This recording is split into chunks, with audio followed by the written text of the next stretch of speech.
Hi everyone, welcome back to EduNudge. This is an educational informative video. आज हम बात करेंगे इस वीडियो में यूनियन बजट 2025 के बारे में। ये हर एक इंडियन सिटीजन के लिए इम्पॉर्टेंट है। सरकार ने नए साल का बजट अनाउंस कर दिया है और हम यहाँ हैं इसे सिंपल तरीके से समझने के लिए। क्या ये आपके लिए फ़ायदे का सौदा है या फिर नुकसान का? चलिए जानते हैं डिटेल्स में। सबसे पहले ये समझना ज़रूरी है कि बजट होता क्या है।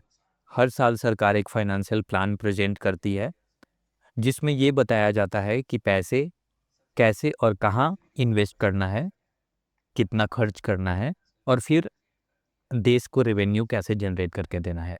इस बजट में टैक्स पॉलिसीज़, सब्सिडीज़, विकास योजना और सामाजिक सुरक्षा के लिए नए इनिशिएटिव्स होती हैं, जिसके बारे में हम फर्दर डिस्कस करेंगे। अब हम बात करते हैं बजट के कुछ बड़े पॉइंट्स की, जो हर किसी को समझना काफ़ी इम्पोर्टेंट है। इस साल का जीडीपी ग्रोथ रेट 6.8% होने का एस्टिमेशन है। ये पिछले साल से थोड़ा बेटर है, जो हमारी इकोनॉमी के ग्रोथ के लिए अच्छा साइन है। नए टैक्स स्लैब्स अनाउंस किए गए हैं, जिसमें मिडिल क्लास को 5 to 10% तक टैक्स की छूट मिलेगी और कॉर्पोरेट टैक्स 22% से कम करके 20% कर दिया गया है। इंफ्रास्ट्रक्चर के लिए 10 लाख करोड़ का एलोकेशन किया गया है, जिसमें 500 किलोमीटर्स नए हाईवेज और 100 नए एयरपोर्ट्स बनाने का प्लान है। एजुकेशन और हेल्थ केयर सेक्टर्स के लिए भी बड़ा इन्वेस्टमेंट किया गया है, 1.5 लाख करोड़ का। एजुकेशन के लिए और 50 एआई बेस्ड इंस्टीट्यूट्स खोलने का प्लान और 2 lakh crore health care sector के लिए एलोकेट किया गया है। स्टार्टअप्स और एमएसएमईज के लिए भी 75,000 करोड़ का फंड एलोकेट किया गया है, जो नए बिजनेसेस को सपोर्ट करने के लिए हेल्प प्रोवाइड करेगा।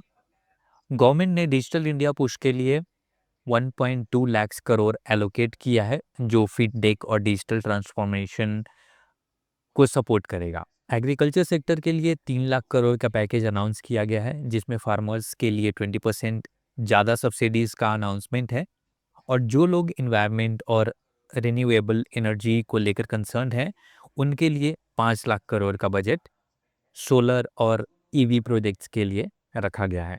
Additionally, one more beneficial thing is there is a rebate under Section 87A, which means if your total income is up to 12 lakh rupees, you won't have to pay any tax.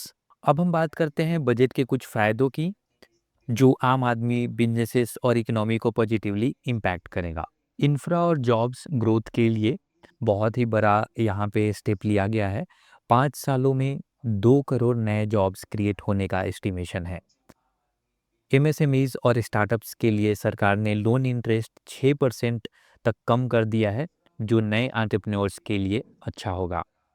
Health care और education sector में भी बड़ा boost दिया गया है, 50,000 crore AI और digital learning के लिए रखा गया है।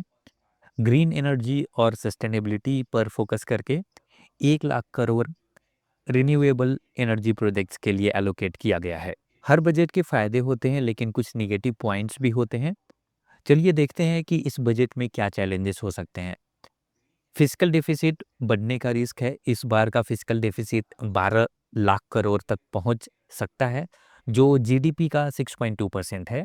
फार्मर्स के लिए डायरेक्ट सपोर्ट कम दिया गया है।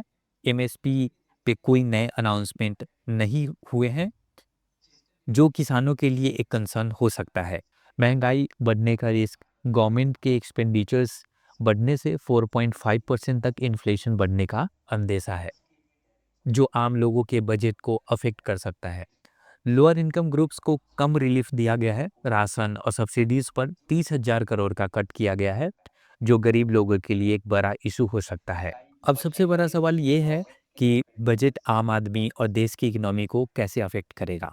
सैलरीड लोगों के लिए tax free income 12 lakh rupees, जो सेक्शन 87A के अंदर आता है, लेकिन इनडायरेक्ट टैक्सेस बढ़ने से डेली एक्सपेंसेस पर इम्पैक्ट हो सकता है। बिजनेस ओनर्स के लिए एमएसएमईज और स्टार्टअप्स का फायदा होगा, लेकिन इंपोर्ट ड्यूटीज बढ़ने से कॉस्ट भी बढ़ेगी, जो कंज्यूमर प्राइसेस पर असर करेगी। फार्मर्स के लिए 3 लाख करोड़ का पैकेज है, लेकिन एमएसपी पॉलिसीज अभी भी अनक्लियर है। स्टॉक मार्केट इन्वेस्टर्स के लिए अच्छा सिग्नल है। सेंसेक्स और निफ्टी में 3% तक का ग्रोथ एक्सपेक्टेड है। ओवरऑल इकोनॉमी के लिए ग्रोथ फोकस है, लेकिन फिजिकल डिफिसिट और इन्फ्लेशन एक चैलेंज हो सकता है।